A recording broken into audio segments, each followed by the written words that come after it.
उमापतिं सुरगुरुं वन्दे जगत्कारणं वन्दे पन्नगभूषणं मृगधरं वन्दे पशूनां पतिं वन्दे सूर्यशशाङ्कवलिनयनं वन्दे मुकुन्दप्रियं वन्दे भक्तजनाश्रयं च वरदं वन्दे शिवं शङ्करम् ॐ मृत्युञ्जयाय रुद्राय नीलकण्ठाय शम्भवे अमृतेशाय शर्वाय महादेवाय ते नमः।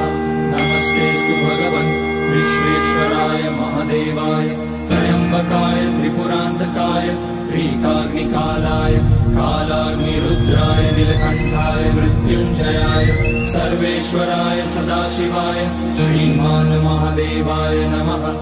ॐ नमः शम्भवाय च मयोपवाय च नमः शङ्कराय च मयस्कराय च नमः शिवाय च शिवतराय च ॐ त्र्यम्बकं यजामहे सुगन्धिं पुष्टिवर्धनम् उर्वारुकमिव बन्धनान् मृत्योर्मुक्ष्यमामृतात् नागेन्द्रहाराय त्रिलोचनाय भस्माकराय महेश्वराय चन्द्रार्कवैश्वानरलोचनाय तस्मैवकाराय नमः शिवाय यज्ञस्वरूपाय जटाधराय पिनाकहस्ताय सनातनाय दिव्याय देवाय दिगम्बराय तस्मैयकाराय नमः शिवाय पञ्चाक्षरमिदं पुण्यं यः पठेत शिवसन्निधौ शिवलोकमवाप्नोति शिवेन सह मोदते।